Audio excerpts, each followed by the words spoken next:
général, soit on le constate, soit on nous appelle. Et quand c'est le cas, en fait, dès qu'on est sur place, dès qu'on prend en charge le véhicule, on doit aviser notre salle de commandement. Et à ce moment-là, elle nous donne les premières instructions. C'est-à-dire que vous ne faites pas ce que vous voulez. Vous donnez le comportement de l'individu, éventuellement le profil, si vous connaissez, vous ne connaissez pas. Voilà, les risques qu'il prend, est-ce qu'il se met en danger, ce qui met les gens en danger, est-ce que le fait de le poursuivre vous met en danger. Enfin, il y a tout un protocole, en fait. Mais en tout cas, à chaque fois, à chaque geste, chaque décision que vous prenez, vous devez aviser la salle de commandement. Voilà. Et à ce moment-là, elle vous dit, soit vous continuez la prise en charge, soit vous arrêtez la prise en charge. Et qu'est-ce qu'elle dit le plus souvent? Ça dépend des cas ou... Ça dépend des cas, ça dépend des secteurs. Voilà, en province, ils fonctionnent pas pareil puisque c'est pas les mêmes directions, les mêmes directives. À la préfecture de police, c'est encore d'autres directives. Et des fois, voilà, nous, en tout cas, le policier, l'instinct du policier, comme je le dis tout à l'heure, on est agent de police judiciaire, on constate des faits, on y va. Maintenant, peut se passer. Et c'est toujours la même chose, parce que ça signifie quoi ce sondage? Il veut dire déjà que peut-être que 81% des Français, ils sont de notre côté. Déjà, c'est déjà quelque chose de positif. Mais la problématique, c'est que ni moi, Reda Belhach, qui suis policier, qui était avant sur le terrain, ni personne sur ce plateau ne vit l'action. On l'a vu dans l'affaire Nahel. Vous avez 1/1000 de seconde pour prendre une décision. Il y en a qui ont scruté sur les réseaux sociaux la vidéo, qui ont dit, il y a une partie de la France qui disait, ah, il aurait pu éviter, il aurait pu faire ça, c'est un super héros le policier. D'autres qui disaient, ah, faut tirer dans les pneus. Et nous, les policiers qui, pour certains, ont vécu cette situation, on sait que c'est jamais facile de juger, de prendre la bonne décision. Mais au final des finales, le policier se retrouve tout seul. Donc je pense qu'il faut être très prudent quand on dit... Et en détention provisoire. Voilà, et en plus, surtout, et j'allais y venir, le fait le plus marquant, et c'est pour ça que je vous dis il y aura un avant et un après la Nahel, et il faut que les Français en aient conscience, c'est qu'aujourd'hui, le policier réfléchit, par rapport à il y a 15 ans, il réfléchit 3, 4, 5, 6, 10 fois avant de sortir son arme.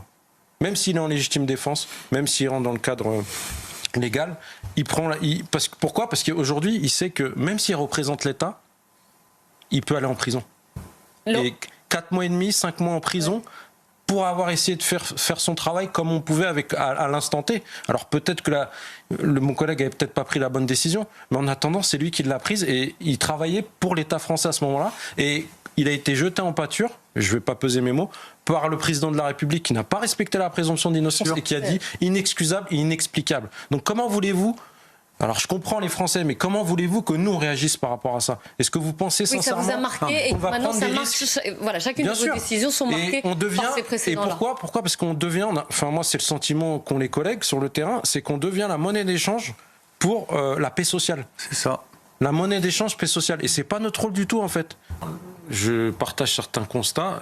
Après le problème, ce qui me pose problème à moi, c'est que ça, plus ça, il se passe ce qui s'est passé à Drancy la semaine dernière. Moi, j'ai jamais vu ça. Je suis entré en police en 98. J'ai jamais vu un gars qui veut récupérer une moto, une petite moto justement qui a été utilisée pour un rodéo pour le coup. Oui. Le collègue est obligé de sortir le taser. Il essaye de lui prendre le taser. Aucune peur, aucune crainte. Et le collègue, vu qu'il y a 40 individus derrière qui l'insultent, qui le balancent, qui le violentent, le collègue est obligé de faire un tir de sommation, 2 tirs de sommation. Et malgré ça, l'individu vient au contact. Donc il y a aussi un problème de respect de l'autorité. Parce que, à force de...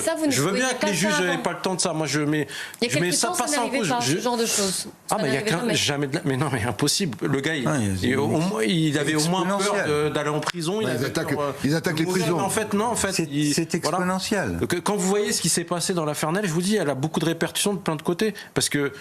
c'est peut-être grave, je veux dire, mais le gars, s'il se dit, ouais, je vais prendre une balle, peut-être qu'il va penser que c'est bien que tout le monde brûle des voitures, brûle des mairies, des écoles pour lui. Je sais pas, je sais pas. On avait évité d'en arriver à ces extrémités. Non, mais on va peut-être arriver à un moment à ce niveau-là. Parce que, quand même, quand un policier tire, moi, je vous dis, je m'en remets pas de cette affaire-là. Juste pour la récupérer sa moto. Et le gars, il va aller chercher l'arme du policier. Et au final, la finalité, c'est quoi? C'est que l'individu, il est blessé par balle. S'il serait mort, imaginez ce qui serait passé, encore une fois de plus. Donc, et là, on est en plein dans la lutte contre les rodéos, justement. Donc, je vous dis, il faut faire très attention à la proportionnalité.